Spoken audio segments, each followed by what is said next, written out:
What is going on, squad? The deadlift. Did you guess the deadlift? Just based off the title alone, if you did, you're correct, and we're gonna start with that. It's totally the deadlift. And before we start, I just wanted to say thank you to our NoLimitSquad patrons for supporting our channel for as little as $1 a month. And with that, let's get into number 1.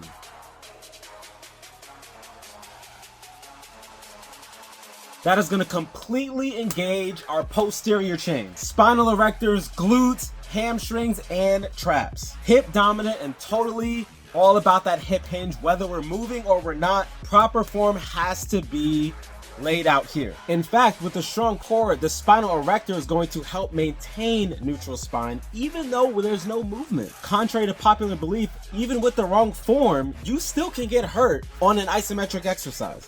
So let's make sure that we have that right form. Why is it number 1? Why is this one of the huge movers for power production? Simple. The deadlift elicits significant activation of fast twitch type 2 muscle fibers due to its high force output, which will contribute to increased strength and power. This is also going to lead to substantial systemic stress, leading to a totally adaptive response throughout the body, improving overall strength and physical performance. Number 2, it's the squat, baby. It's the squat. Now, if you have that wrist mobility to hit the front squat on the IsoMax, man, go for it.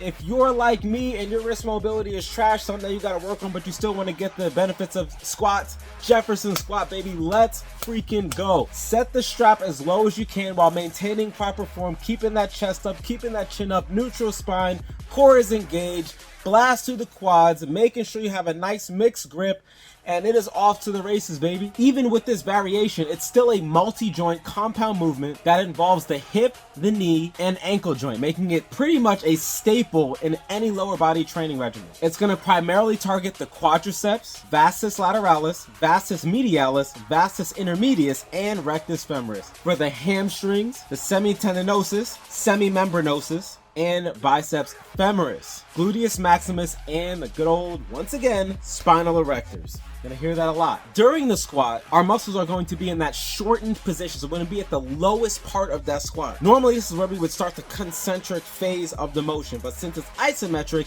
we're always gonna be in that shortened position. It doesn't just stop there. While maintaining the proper squat technique, we're gonna have a stable core, and stabilizing that core is going to engage the transverse abdominis and multifidus to protect the lumbar spine. It's also going to trigger the abductors and adductors for hip stability and control. And lastly, just like its dynamic counterpart, it's going to trigger a neuroendocrine response, promoting the release of anabolic hormones like testosterone and growth hormone naturally, facilitating muscle growth and strength development. Number 3.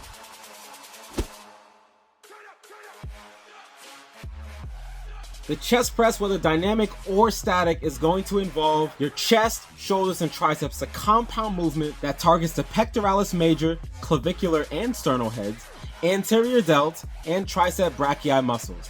It's a horizontal pressing movement, primarily working on the shoulders and elbow joints. When we are pushing, the pectoralis major and the anterior delts are generating the most force, while the triceps brachii, the synergist muscle, is providing additional assistance in elbow extension. Very good stuff. This chest press is going to activate all those motor units in those targeted muscles, enhancing neuromuscular coordination and recruitment, ultimately leading to increased strength gains. Let's go into number 4, the shoulder press. The shoulder press is a vertical pressing movement that's going to primarily target the deltoid muscles, anterior, medial, and posterior heads, and triceps brachii, so they're getting hit again. It also recruits stabilizing muscles such as the rotator cuff and upper back muscles like the upper trapezius, rhomboids, and serratus anterior. As we're driving into the bar, we're going to get shoulder abduction and elbow extension. The deltoids, especially the anterior and medial heads, are going to be your primary movers. They're going to generate the most force here. This is also going to work your core, as this requires significant core stability and activation to prevent excessive lumbar extension. So not really flaring your back,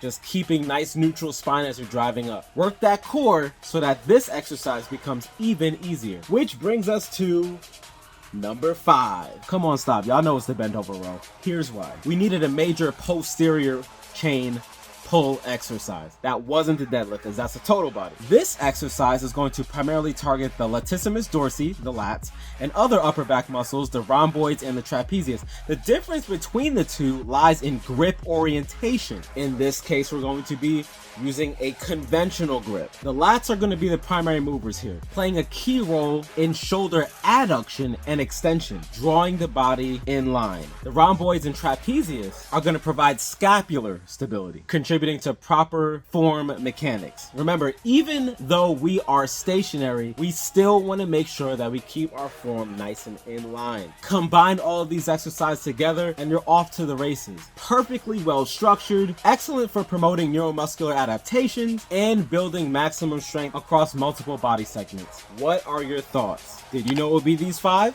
Comment down below. Thanks for watching. We'll see you next video. Peace.